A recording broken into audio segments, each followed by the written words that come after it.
Hi, everybody. Father Bill Holtzinger. This is a Friday reflection, and I'm at Mount Calvary Catholic Cemetery. And I'm here for a couple of reasons, actually several. This is the kind of closing of our month of praying for those who've passed on. And of course, what better place to come and to remember our loved ones than to go to their cemetery or where they're laid to rest and pay them our respects and prayers.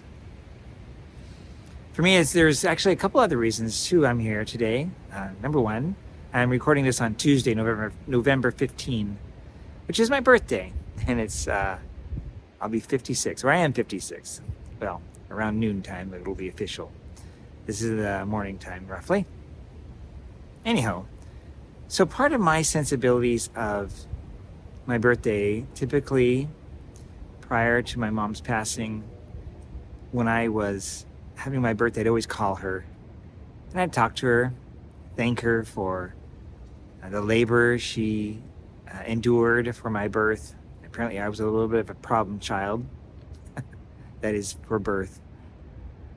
But also hear the recounting and her story of all that. Also, I'm here because this is the place where our family has laid to rest both my mom and dad. So I thank my dad as well. And without them, I wouldn't exist. Of course, because of God, I wouldn't exist. My brother's laid to rest here as well, Gregory. So I have all three of them here. And they're just behind me, over this way.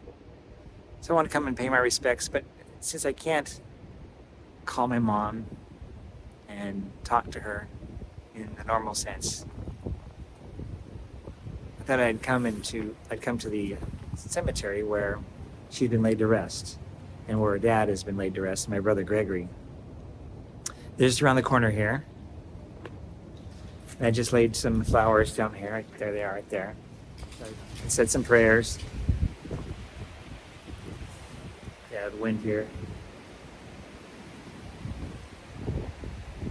And so we conclude our time in November of praying for our loved ones who have passed away.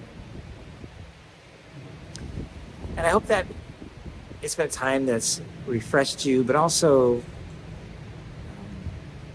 made you think, made you consider, your life and the time you have, the time you've been given, all the things that you've been blessed to experience, but also know that this time is temporary. Our life here is numbered.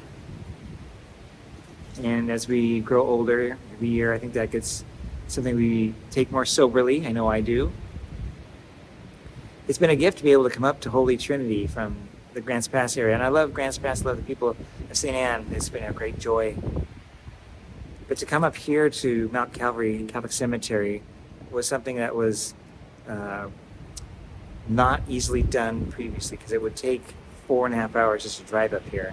And now I'm just maybe 10 minutes away, and the cemetery itself is the cemetery where most of the parishioners that I've been doing funerals for are buried.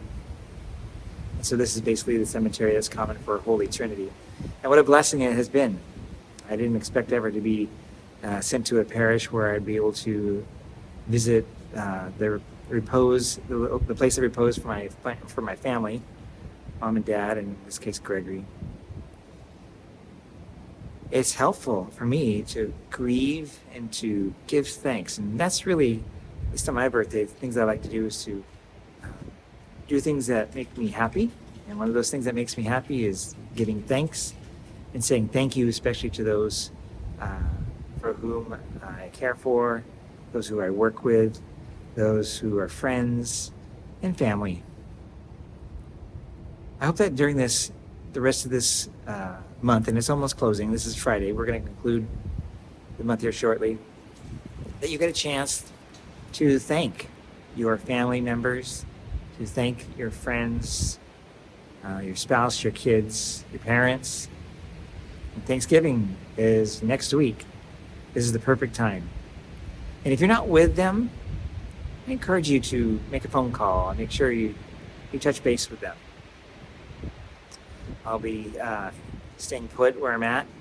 I have the 2 masses on Thanksgiving and what our society calls Black Friday.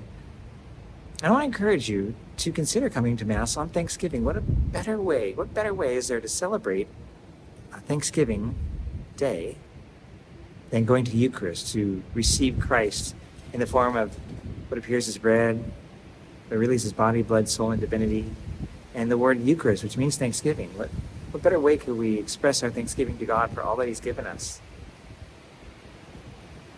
Another reason I'm up here as well is because this is where the priests, typically for the Archdiocese of Portland, are laid to rest, and I expect to be as well.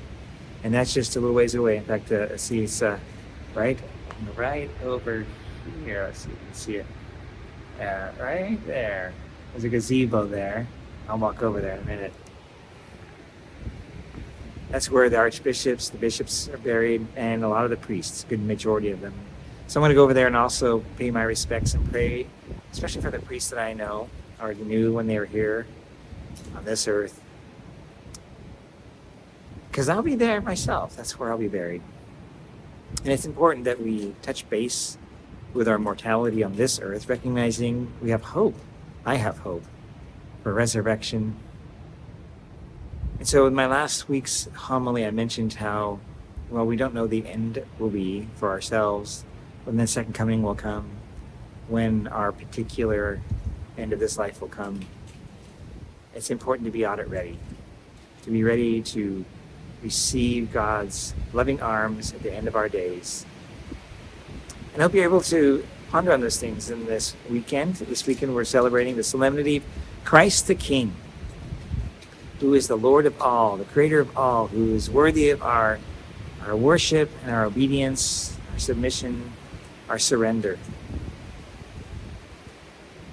May God bless you and have a great Thanksgiving. Bye-bye.